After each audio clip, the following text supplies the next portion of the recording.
Friends बड़ मानक मोर नमस्कार छोट मानक मोर आशीर्वाद मु भल अच्छी आशा करे आपण माने भी भलरे अच्छी भगवान कृपार समस्ते भलरे थांतु मो वीडियो एमिति देखु थांतु मु जेते भी ब्लॉग अपलोड करे आपण माने देखंतु बहुत सारा भल पाइबा दियंतु लाइक करंतु सब्सक्राइब करंतु और जदि पसंद करुथिबे अन्य मानक शेयर करंतु मु आज पड़ी आसी छात ऊपर को संध्या टाइम होची भल ठंडा ठंडा पवन होची तो भाविली चलो छात ऊपर को पड़ी जिबा कथा भी मो मोर व्यूअर्स मानकू जानिछंती मु काहाकू सबुठु बेसी भल पाए मु सबुठु भल पाए मो व्यूअर्स मानकू जो माने सब मो वीडियो देखुछंती मते ढेर सारा भल पाइबा देउछंती मु सेमानंकु समस्तंकठु अधिक भल पाए निज बापा माँ को भल पाए मोर पिला स्वामी समस्तंकु किंतु ताठ आउ बेसी भल पाए मो वीडियो जो माने देखुछंती से मानक मो वीडियो अपलोड करछि तो मते बहुत खुशी लागछि काई कहले मो मनीष जीवन रे सब बड़े व्यस्त समस्ते निज निज काम रे व्यस्त मु देखे सकाळू उठिला परे समस्ते निज कार्य रे व्यस्त मु दिने बसी थाए बाहर 4टा सकाळ भोर 4टा ही थाए मु सेठी बसिकी ब्रश करूथाए देखिली बेंग माने गोटे गोटे के डे डे कि निज बसा को सब फेरी जाउथांती तापरे भाबिली दिन रे सोउछंती राति रे बुलुछंती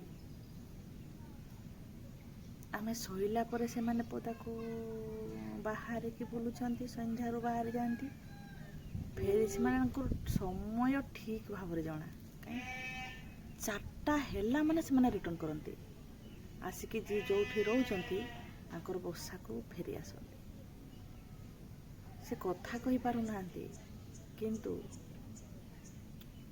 से माने सब जानिछन आम जो मूल्यवान समय को नष्ट करू लोक अछंती अनेक बुली बसी समय को नष्ट कर दउछंती किंतु देखु नांती जीव जंतु माने तांको समय को जम्मा नष्ट करूनांती से माने निजे बुली बुली बुली बुली खाइबा संग्रह करछंती खाउछंती ठीक टाइम रे से माने बाहरिबे ठीक टाइम रे रिटर्न करिवे तो मो कहिबा उद्देश्य होछि आमे मनुष्य माने हमको भगवान सबु देछंती विचार शक्ति देछंती निजे काम करबा शक्ति देछंती बुद्धि देछंती सब किछि भगवान मनुष्य को देछंती किंतु आमे किए तो से काम को करूछु किए तो आमे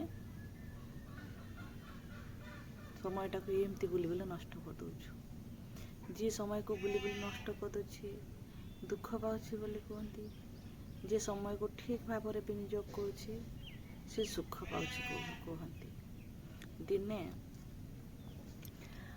आमर बसिकी स्टाफ रे डिस्कशन होथिला सेठी मु कहली जे जदि भल कर्म करि थाए से भल कर्म भल फल पाई थाए जे जदि कर्म भल करि न थाए ता फलटा भल न थाए तो जणे मते ऑब्जेक्शन करले कहले ना जड़े एत परिश्रम कर पाठ पढ़ुव दिन राति सी भी फेल होछि जड़े दिन राति पाठ पढ़ी परिश्रम कर सी भी टपर रे आसुछि कौन पाई भाग्य भी ता सहित जड़ित बोले मैं भी हेई थाई पारे आपण माने कमेंट करिवे एक्चुअली कोटा ठीक ଆମେ ଯଦି ଠିକ୍ କର୍ମ କରି ଚାଲିଥିବା ଆମେ ଠିକ୍ ଫଳ ପାଇବା ବୋଲି ଆମର ଆଶା ବିଶ୍ୱାସ। କିନ୍ତୁ ଠିକ୍ କର୍ମ କରିଥିବା ଲୋକ ବି ତ ବହୁତ କଷ୍ଟ ପାଉଛନ୍ତି। କାହିଁକି ମୁଁ ବୁଝିପାରିନି ଏପର୍ଯ୍ୟନ୍ତ।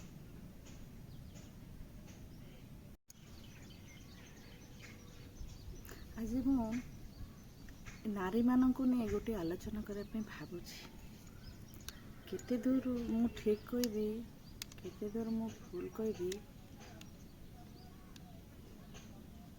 ମୁଁ ଭାବିପାରୁନି। ଯଦି ମୁଁ ଭୁଲ କରିଥାଏ କି ଭୁଲ କଥା କହିଦିଏ ତେବେ ମୋତେ କ୍ଷମା କରିଦେବେ।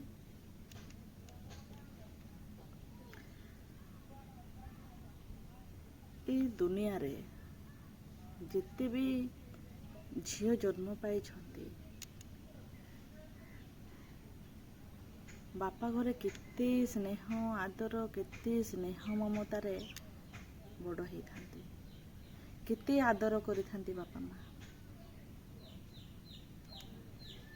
ଯେଉଁ ଜିନିଷ ଚାହିଁଥିବ ନ ଚାହିଁଥିବ ବାପା ମା ସବୁ ଜାଣି ଦିଅନ୍ତି, ସବୁ ଦେଇଥାନ୍ତି। ଗୋଟେ ଝିଅଟା ତା ବାପ ଘରେ କେତେ ଖୁସି, କେତେ ସ୍ନେହ ଆଦରରେ ବଡ଼ ହେଇଥାଏ। ସମୟ କ୍ରମେ ଧୀରେ ଧୀରେ ଯେତେବେଳେ ସେ ବଡ଼ ହେଇଯାଏ, ତାକୁ ସେ ଘରଟା ଛାଡ଼ି ଆଉ ଗୋଟେ ଘରକୁ ଯିବା ପାଇଁ ପଡ଼ିଥାଏ। ସିଏ ବିବାହ କଲେ ମଧ୍ୟ ଅସୁବିଧା, ବିବାହ ନ କଲେ ବି ଅସୁବିଧା। ତ ଯେତିକି ବେଳେ ଗୋଟେ ଝିଅଟା ବିବାହ କରିଥାଏ, ଦୁନିଆରେ ଚାଲିଛି, ପ୍ରଥାରେ ଚାଲିଛି, ପୁରୁଷ ବି ବିବାହ କରିବ, ଗୋଟେ ଝିଅଟିକୁ ନେଇ ଆସିବ। ଗୋଟେ ଝିଅ ବି ବିବାହ କରିବ, ସେ ପୁରୁଷ ନିଜ ବାପ ଘର ଛାଡ଼ିକି ଆସିକି ଶାଶୁ ଘରେ ରହିବ। ସେ ତ ଶାଶୁ ଘର ବୋଲି ସମସ୍ତେ କୁହନ୍ତି, ମୋ ଘର କହିଲେ ଅସୁବିଧା, ସିଏ ହେଲା ଶାଶୁ ଘର। ଶାଶୁ ଘରେ ବି ଯେତିକି ମେମ୍ବର ଅଛନ୍ତି ସେଇଟା ହେଲା ତାଙ୍କରି ଘର। କିନ୍ତୁ ଯେଉଁ ଘର ଛାଡ଼ିକି ଯେଉଁ ଝିଅଟା ଆସିଥାଏ, ନିଜ ଘର ଯେଉଁ ଘରେ ସେ ଜନ୍ମ ହେଇଥାଏ, କିଏ ବିବାହ କରିଦିଏ, ସେ ଘର ତା ପାଇଁ ପର ହେଇଯାଇଥାଏ। ସିଏ ଆଉ ନିଜର ନୁହଁ, ସେଠି ଆଉ ତାର ହକ୍ ନଥାଏ। ଏତେ ସ୍ନେହ ଆଦର କରି ବଡ଼ କରିଥାନ୍ତି, ତଥାପି ବି ସେଠି ଆମର ଜନ୍ମ ହେଇଥିଲେ ବି ହକ୍ ନାହିଁ। କିନ୍ତୁ ଗଭର୍ଣ୍ଣମେଣ୍ଟର ରୁଲ୍ ହିସାବରେ ହକ୍ ଅଛି, କଥାରେ ସିନା ହକ୍ ଅଛି କିନ୍ତୁ ହୃଦୟରେ ନୁହଁ। ହେଲେ ମୋ କହିବା ଉଦ୍ଦେଶ୍ୟ, ଦେଖୁନାହାନ୍ତି ଏବେ କେମିତି ନ୍ୟୁଜ୍ରେ କେମିତି ଭାଇରାଲ୍ ହେଉଛି। ନ୍ୟୁଜ୍ରେ ତ ନୁହଁ, ମୋବାଇଲରେ ଚାଲିଛି, ସୋସିଆଲ ମିଡ଼ିଆରେ ଏତେ ଭାଇରାଲ୍ ହେଉଛି। ରାହୁଲ ତୃଷ୍ଣା ତାଙ୍କର ମର୍ଡ଼ର କେସ୍ରେ ମାନେ ଲାଗି ରହିଛି। ମର୍ଡ଼ର କେସ୍ ତ କେସ୍ ଲାଗିଛି, ଛାଡ଼ନ୍ତୁ, ମାନେ ତାଙ୍କର ଯେଉଁ ଫ୍ୟାମିଲି ମ୍ୟାଟର ଏତେ ଜୋରରେ ଭାଇରାଲ୍ ହେଉଛି, ନାହିଁ ନଥିବା କଥା। ମୁଁ ଭାବେ, ମୁଁ ବି ଦେଖେ, ମୁଁ ସମସ୍ତଙ୍କ ବାଇଟ୍ ଗୁଡ଼ାକ ଦେଖୁଛି, ତାଙ୍କ ମା ବାପା, ତୃଷ୍ଣାର ବି। ମୁଁ ତୃଷ୍ଣାଙ୍କୁ ପୂର୍ବରୁ ଚିହ୍ନି ନଥିଲି, ରାହୁଲକୁ ଚିହ୍ନି ନଥିଲି। ତାଙ୍କ ଯେଉଁ ମର୍ଡ଼ର ହେଲା ତା ପରଠୁ ମୁଁ ତାଙ୍କ ଭିଡ଼ିଓକୁ ଦେଖେ।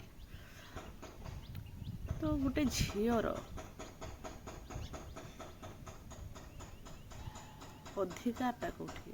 ତାର ଭାଇ ନାହାନ୍ତି ବୋଲି ସିନା ଆଜି ସେ ଗୋଟେ ଝିଅ, ସେ ବାପା ମା ଘରକୁ ତାକୁ ଏଇଠୁ ତଡ଼ି ଦେଉଛନ୍ତି, ବାପା ମା ଘରକୁ ସେ ଯିବ, ସେଠି ରହିବ। ଯଦି ସେ ମ୍ୟାରେଜ୍ ନ କରେ, ପରବର୍ତ୍ତୀ ସମୟରେ ସିଏ ଏକୁଟିଆ, ତା ମାମା କହୁଛନ୍ତି, ମୁଁ ଯାହା ଶୁଣିଲି ଦେଖିଲି, ତାକୁ ଦେଖିବ କିଏ? ସେ କଥା ବି ସତ। ଯଦି ବି ଆମେ ଭଲ ପାଇଲ, ବିବାହ କଲ,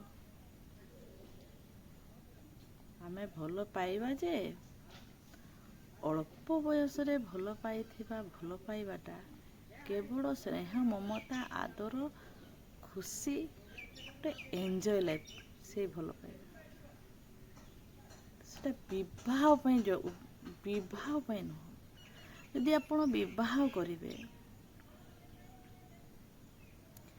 ଆମର ଯେଉଁ ଝିଅଟା ମାନେ ଯେଉଁ ଝିଅଟା ଯେମିତି ଚଳଣିରେ ପଢ଼ି ଆସିଥିବ, ଆମକୁ ସେମିତି ଲେବୁଲର ଘରେ ଯଦି ବିବାହଟା କରି ଦିଆଯାଏ, ତେବେ ଲାଇଫଟା ଭଲରେ ଚାଲିବ ବୋଲି ଆମେ ଭାବୁ। ଯଦି ଗୋଟେ ସର୍ଭିସ୍ ପର୍ସନ୍ ଘରର ଝିଅ, ତାକୁ ସର୍ଭିସ୍ ଫ୍ୟାମିଲିରେ ଦେଇଦେବା, ତେବେ 50-60% ମ୍ୟାଚ୍ କରିବ। ଯଦି ସର୍ଭିସ୍ କରୁଥିବା ଫ୍ୟାମିଲିର ଝିଅ ଏପଟେ ବିଜନେସ୍ କରୁଥିବା କିମ୍ବା ଯେକୌଣସି ଅନ୍ୟ ଲାଇନ୍ର ଫ୍ୟାମିଲିରେ ମ୍ୟାରେଜ୍ କଲେ କ'ଣ ହୁଏ ନା, ଯୋଡ଼ିଟା ଠିକ୍ ସେ ଜମେନି। ଯୋଡ଼ିର ମାନେ ହେଲା ପରସ୍ପର ଆମେ ଯେଉଁ ଖାପ ଖୁଆଇଥିବା, ମାନେ ଆମ ଚାଲିଚଳଣି ଗୁଡ଼ାକ ସମାନ ରହେନା ବୋଲି ମୁଁ ଭାବେ। ସେଇଥିପାଇଁ ଆମ ବାପା ମା ଯେଉଁଠି ସିଲେକ୍ସନ୍ କରୁଛନ୍ତି, ସେମାନଙ୍କର ଦକ୍ଷତା ଅଛି। ସେମାନେ ବିବାହ କରୁଛନ୍ତି, ଏତେ ବର୍ଷ ତାଙ୍କର ସାଂସାରିକ ଜୀବନକୁ ଚଳେଇଛନ୍ତି। ଭଲ ମନ୍ଦ ସୁଖ ଦୁଃଖ କେମିତି ଫ୍ୟାମିଲି କ'ଣ, ସେମାନେ ସବୁ ଠିକ୍ ଜାଣିଛନ୍ତି।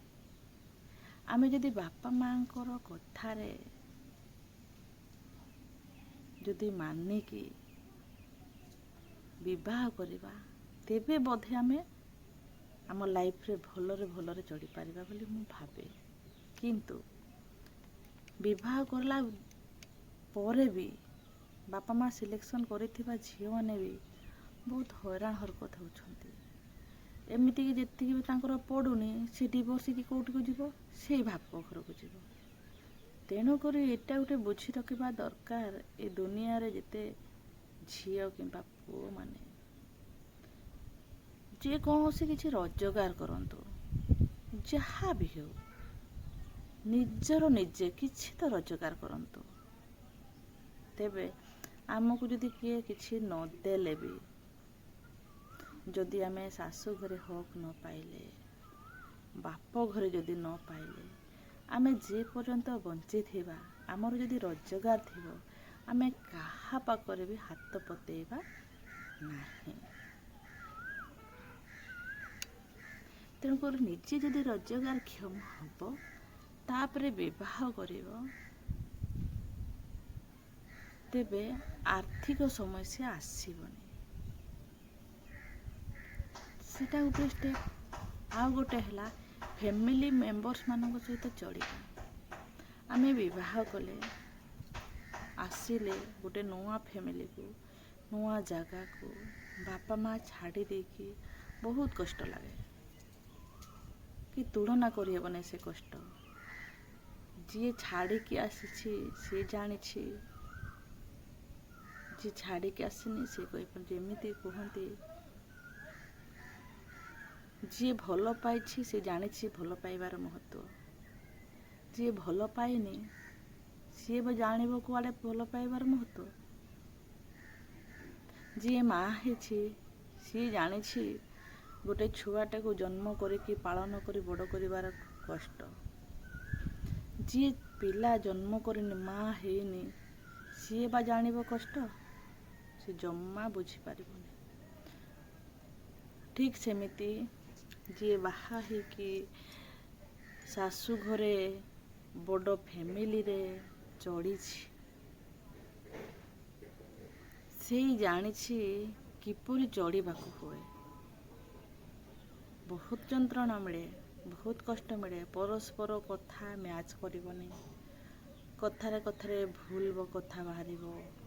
ଯେ ଝିଅଟା ଆସିଥାଏ, ସିଏ ଭଲରେ ରହିବା ପାଇଁ, ମୁଁ କେମିତି ସମସ୍ତଙ୍କ ସହିତ ଭଲରେ ରହିବି, ସେ କଥା ଭାବିକି ଆସିଥାଏ। କିନ୍ତୁ ସ୍ୱପ୍ନଟା ପୂରଣ ହୁଏ ନା।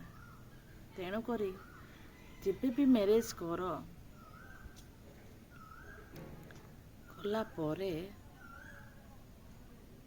ଚାଲାକର ସହିତ ସାଇଲେଣ୍ଟ ରୁହ। ଆମେ ଭାବିବା ମୁଁ କେତେ ବା ସହିବି, ପୂର୍ବେ ସେ ଚଳୁଥିଲା ଏବେ ଚଳୁନି, ନା।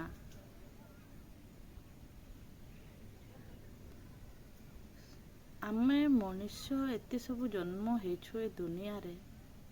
ଗୋଟେ ଫ୍ୟାମିଲିରେ ଧରାଯାଉ 5 ଜଣ ମେମ୍ବର ଅଛନ୍ତି କିମ୍ବା 2 ଜଣ ବି ମେମ୍ବର ଅଛନ୍ତି, ନେଚର ସମସ୍ତଙ୍କର ସମାନ ନଥାଏ। 2 ଜଣ ମେମ୍ବର୍ସର ନେଚରଟା ଭିନ୍ନ ଭିନ୍ନ ଥାଏ, ସେମ୍ ନଥାଏ। ଆମେ ତା ସହିତ କିପରି ଚଳିବା? ଝଗଡ଼ା କଲେ ଆମେ ହାରିଯିବା। ଆମେ ଝଗଡ଼ା କରିବା କାହିଁକି? ଜମା ଝଗଡ଼ା କରିବାନି। ଆମେ କ'ଣ କରିବା? ଆମେ ଜାଣିଲେ ତା ନେଚର କ'ଣ, ଆମେ ସାଇଲେଣ୍ଟ ରହିବା ଆଉ ଦେଖିବା। ସିଏ ଆମକୁ ଆସିକି ନିଆଁ ଲଗେଇ ଦେଉଛି, ଆମେ ହୁସିଆର ରହିବା। ଚାଲାକର ସହିତ ହୁସିଆର ହେଇକି ରୁହନ୍ତୁ। ତାକୁ ସାଙ୍ଗେ ସାଙ୍ଗେ ଆମେ ବି ନିଆଁଟା ଦାଗିଦେଲେ ଆମର ଦୋଷ ବାହାରିବ, କି ନ ଦାଗିଲେ ବି ଆମର ଦୋଷ ବାହାରିବ। ଆମେ ଯଦି ସେ ଯଦି ଆମକୁ ଆସିକି ଟର୍ଚର କଲା, ଆମେ କ'ଣ ଛିଡ଼ା ହେଇକି ସହିଯିବା? ତ ସେ ଭାବିବ ଇଏ ବୋକାର ପରିଚୟ। ନା, ଆମେ ଏମିତି ଚାଲାକରେ ରହିବା, ସିଏ ଆମକୁ ଟର୍ଚର କରୁଛି ଆମେ ଜାଣୁଛୁ, କେମିତି କଲେ ସେ ଟର୍ଚରଟା ଆମେ ପାଇବା ନାହିଁ। ନିଜେ ସତର୍କ ରହିବାକୁ ପଡ଼ିବ। ସେ କରିବ ଆମେ ଜାଣିଛୁ, ସେ ସମୟରେ ସେ ଜାଗାର ସାଇଡ୍ ଦେଖିବେ ସେ କେତେ ଟର୍ଚର କରିବ। ବର୍ଷେ 2 ବର୍ଷ ପ୍ରଥମେ ଆରମ୍ଭ କରିବ, 7 ଦିନ କ'ଣ 8 ଦିନ କ'ଣ ମାସେ କ'ଣ ଲାଗି ରହିବ। ସେ କେବେ ବି ବନ୍ଦ ହବନି। ସେ ପର୍ଯ୍ୟନ୍ତ ସବୁବେଳେ ମାଇଣ୍ଡକୁ ସ୍ମାର୍ଟ ରଖିବାର ଅଛି। ସବୁବେଳେ ଆପଣ ହୁସିଆର। ଅସୁବିଧା ଆସୁଛି ଆପଣ ଜାଣିଥିବେ, ଆପଣ ସାଇଡ୍ ମାରିଦେବେ ସେ ଜାଗାରୁ। ଦେଖି ଆପଣଙ୍କୁ କେଉଁଟାକୁ ସେ ଦୋଷ ଦେବ, ଦୋଷ ଦେଇ ଦେଇ ଲାଷ୍ଟରେ ସେ ହାରିଯିବ। ଇଂରେଜ ଯେମିତି ଆମ ଭାରତ ବର୍ଷ ଛାଡ଼ିକି ପଳେଇ ଗଲେ, ସେମିତି ସେ ସମୟ ଆସିବ। ସେ ଅଟୋମେଟିକ୍ ନିଜକୁ ନିଜେ ଯେତିକି ହାର ମାନିଯିବ, ସେ ନିଜେ ସ୍ଥାନ ଛାଡ଼ିଦେବ। ତେଣୁକରି ହୃଦୟକୁ ପଥର କରନ୍ତୁ। ସବୁ ଘର ସମାନ। ବାପ ଘରଟା ବାପ ଘର, ଶାଶୁ ଘରଟା ଶାଶୁ ଘର। ସିଏ କେବେ ହେବନି ବାପ ଘର, ସିଏ ସବୁବେଳେ ଶାଶୁ ଘର। ଦେଖେ ମୁଁ ଅନେକ ୟୁଟ୍ୟୁବରେ ଦେଖାନ୍ତି ନା ମୋ ଶାଶୁ ଭଲ, ମୋ ମା' ଭଲ, ମୋ ବାପା ଭଲ, ମୋ ହଜବେଣ୍ଡ ଭଲ। ଭଲ, ଆମେ ସବୁ ଜିନିଷ ସୋସିଆଲ ମିଡ଼ିଆରେ ଆଣୁନୁ। ଅନେକ ଜିନିଷ ଭିତରେ ରହିଯାଇଥାଏ। ଭଲ କହିଦେଲେ ଭଲ, ହଁ ଲୋକ ଅଛନ୍ତି ଭଲ ଲୋକ, ମନା ନାହିଁ। କେଉଁମାନେ ଭଲରେ ଅଛନ୍ତି, ନିଜେ ବି ସେମିତି ରହିବା ପାଇଁ ପଡ଼ିବ। ସିଏ ଆମକୁ ଯଦି ତୋଡ଼ ଜବାବ ଦେଇଦେଲା, ଆମେ ତୋଡ଼ ଜବାବ ଦେଇଦେଲେ ଆମେ ହାରିଯିବୁ। ତେଣୁକରି ନ୍ୟୁଟ୍ରାଲ ରହିବା ପାଇଁ ପଡ଼ିବ। ଲଢ଼େଇ କରନା। ଆମେ ଜଣେ ଜଣେ ଏଜୁକେଟେଡ୍ ଝିଅ, ଏଜୁକେଟେଡ୍ ଝିଅମାନେ ପାଠରେ ଆମେ ଏଜୁକେଟେଡ୍, କିନ୍ତୁ ସଂସାର ଗଢ଼ିବାରେ, ଆଉ ଗୋଟେ ଫ୍ୟାମିଲିକୁ ଯିବାରେ, ଆଉ ନିଜ ଫ୍ୟାମିଲିରେ ଥାଇକି ବି ଆମେ ଯେଉଁ ଫ୍ୟାମିଲିରେ ଜନ୍ମ ହେଇଛୁ, ଧରାଯାଉ ଆଜି ଆମେ ଝିଅଟେ ଅଛୁ, ମ୍ୟାରେଜ୍ କରିନା, ଆମ ଘରେ ଜଣେ ନୂଆ ମେମ୍ବର ଆସିଗଲେ, ଆମର ଭାଉଜ ଜଣେ, ଆମେ ତା ସହିତ କିପରି ଚଳିବା? ଯଦି ଇନକେସ୍ କେଉଁଠି ଭାଉଜ ଆମକୁ ଧୋକା ଦେଉଛି, ଆମେ ଜାଣିଲେ ତାକୁ ଆମେ ନଣନ୍ଦ ହେଇକି ତାକୁ ଧୋକା ଦେଇପାରିବାନି। ଯଦି ଆମେ ଧୋକା ଦେଇଦେଲେ ସେଠି ବଡ଼ ପ୍ରଳୟ ହେଇଯିବ। ତେଣୁକରି ଆମେ ସେଇଠୁ କେମିତି ମୁକୁଡ଼ିକି ରହିବା?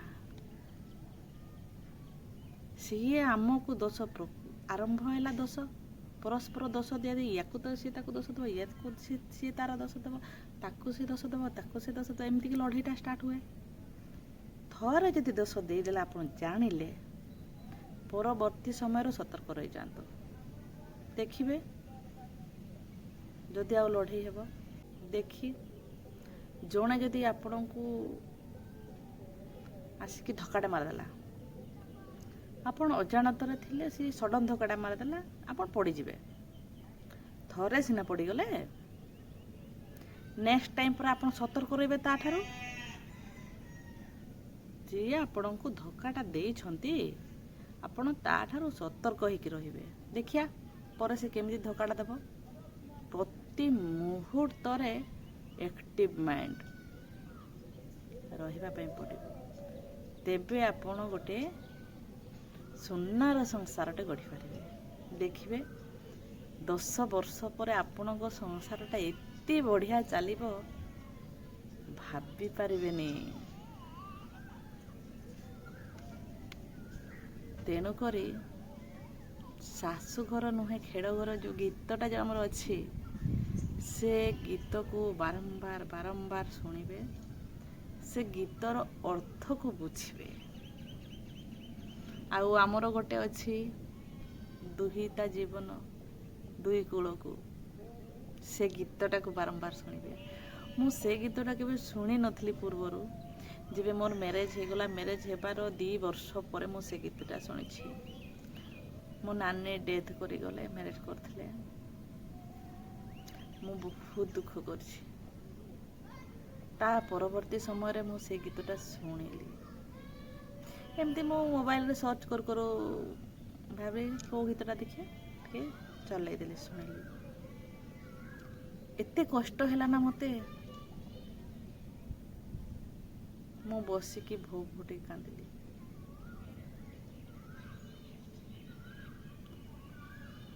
ମନ ପରିବର୍ତ୍ତନ ହେଇଯିବ।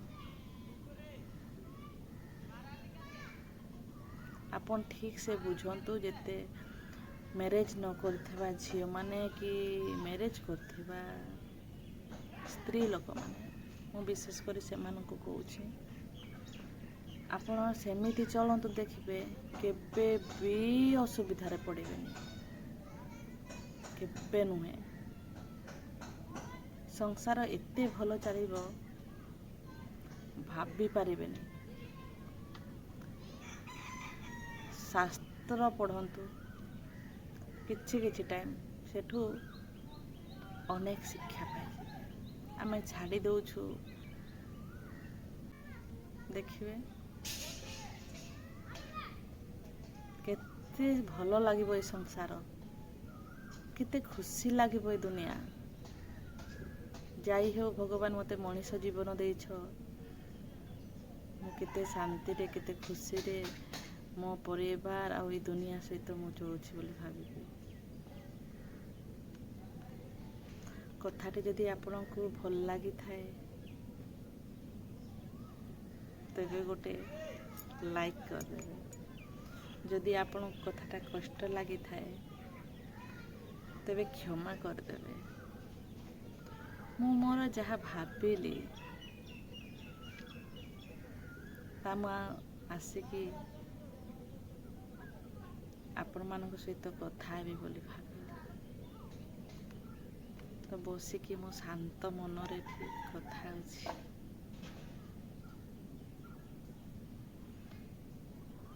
ମୁଁ ଦେଖେ ଆଶାର ଆଲୋକ ଆଉ ଆମର ସମାଜସେବୀମାନେ ଯେଉଁ କଥାବାର୍ତ୍ତା କରନ୍ତି, ସେମାନଙ୍କୁ କେତେ ମାନେ ଖରାପ କମେଣ୍ଟ ବି ଦିଅନ୍ତି, ସବୁ ଦେଖେ ଆଉ ଭାବେ ଆମେ ଦୁନିଆକୁ ଯେମିତି ଦେଖିବା ଦୁନିଆଟା ଆମକୁ ସେମିତି ଲାଗିବ। ଥରେ ଦେଖିବେ ତ, ଦୁନିଆକୁ ଯଦି ଆମେ ଖରାପ ନଜରରେ ଦେଖିବା ଦୁନିଆଟା ଆମକୁ ଖରାପ ହିଁ ଲାଗିବ। ଆମେ ଯଦି ଦୁନିଆକୁ ଭଲ ନଜରରେ ଦେଖିବା ଆମକୁ ଭଲ ହିଁ ଲାଗିବ।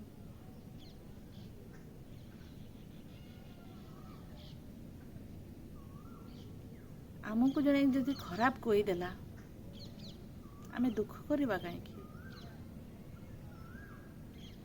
ଯିଏ କହୁଥିବା ଲୋକଟି ତା ନଜରଟା ପୁରା ଖରାପ, ତାକୁ ତ ଖରାପ ହିଁ ଲାଗିବ। ଆମକୁ ଯଦି ଜଣେ ଖରାପ କହିଦେଲା ଆମେ କ'ଣ ଖରାପ ହେଇଯିବା କି? ଆମ ନଜରଟା ଯେହେତୁ ଭଲ, ଦୁନିଆକୁ ଆମେ ଭଲ ନଜରରେ ଦେଖିବା, ତ ଆମ ହୃଦୟଟା ଭଲ ଅଛି। ଆମ ହୃଦୟ ଭଲ ଅଛି ମାନେ ଆମେ ଭଲ ଅଛୁ। ଆପଣ ସିଏ ଥରେ ଭାବନ୍ତୁ, ଦେଖିବେ କେତେ ବଢ଼ିଆ ଲାଗିବ। ଆଜିର ଆଲୋଚନା ମୁଁ ଏତିକି କରୁଛି ଆପଣଙ୍କ ସହିତ ନେକ୍ସଟ ଭିଡ଼ିଓରେ ପୁଣି ଦେଖାହେବ। ଟମାଟୋକୁ ମୁଁ କାଟିକି ରଖିଦେଇଛି। ମୁଁ ପ୍ୟାନ୍କୁ ଗରମ କରିଦେଲି।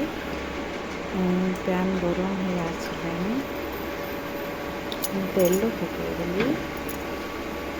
ତେଲକୁ ଗରମ ହେବା ପାଇଁ ମୁଁ କିଛି ସମୟ ଛାଡ଼ି ଦେଇଛି।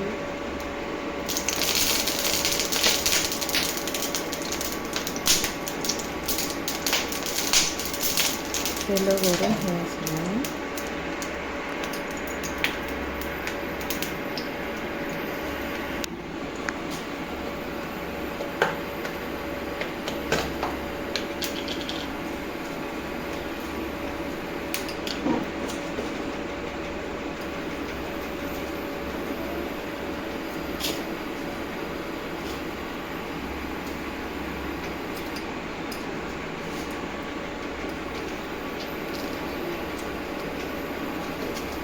मोर कैमरा धरवा की प्रॉब्लम होची। मोर स्टैंड भांगी जाइए। जीरा सुखा लंका को पकईदेली। भल भाव मिक्स करदेली। गोटा रसुण पकई रसुण को आगुरी पकईदे कौन हम ना रसुण नाली पड़जा से रसुण को पर पकईदेली। तापर काटी टमाटो को पकईदेली। ताकि भल भाव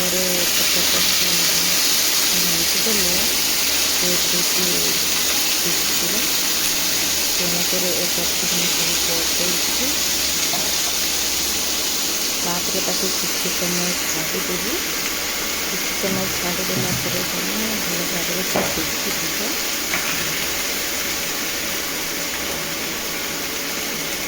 अल्प लुण स्वाद अनुसार जेहेतु मुझे डाली भी लुण दे अल्प लुण दे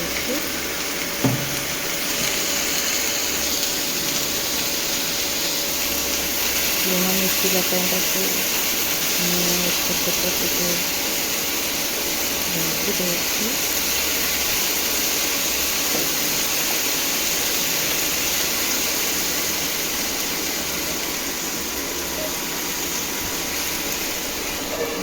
कवर कर दे 5 मिनट छाड़देवी।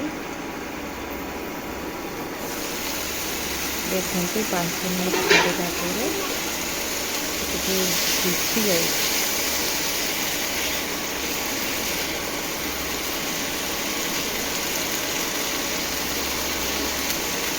आगे सीखा दरकार तेणुक आउ थे मुझे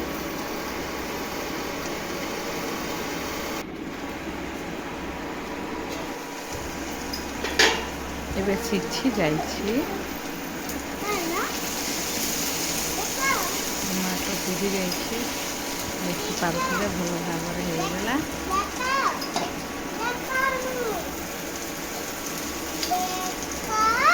एबे कुकर डाली गुड़ाक सीखी देखी तो देखीदेवा ये भल भाव सीखी जाइए।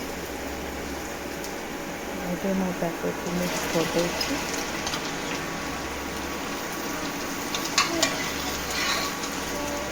ठीक सेमती सब डाली को मुझे मिक्स करदेवी।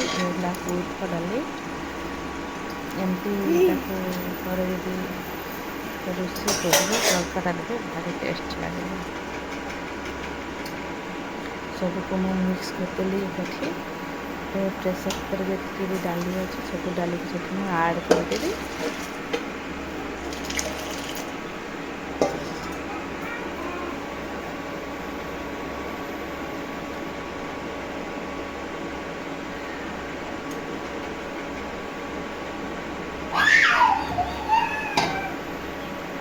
एबे सब डाली को मिक्स कर देछि। सब डाली को मिसे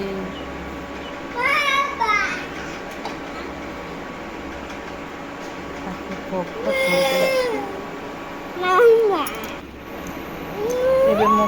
कर कवर को ओढ़ देखी। କେତେ ସୁନ୍ଦର ସେ ଫୁଟୁଛି। ଆଉ ସାଇଡ଼୍ରେ ସେ ଯେଉଁ ସର ଗୁଡ଼ାକ ବସିଛି ସେମିତି ଯଦି ଡାଲି ଉପରେ ବସିଯାଏ ତେବେ ଆମର ଡାଲିଟା ରେଡ଼ି ହେଇଯାଇଥିବ, ତେବେ ଯାଇ ଡାଲିର ଟେଷ୍ଟଟା ଲାଗିବ।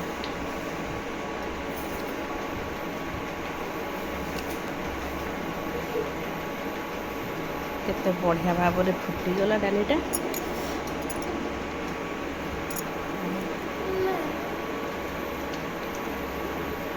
ମୁଁ ଘାଣ୍ଟି ତଳେ ଯଦି ଖାଳେ ବସିଯିବ, ଅଧିକ ଟାଇମ୍ ଫୁଟିଗଲେ କ'ଣ ହୁଏଟା ତଳେ ତା'ର ଡାଲି ଗୁଡ଼ାକ ଲାଗିଯାଏ, ତେଣୁକରି ଟିକେ ତାକୁ ଚଲେଇବା ପାଇଁ ପଡ଼ିଥାଏ।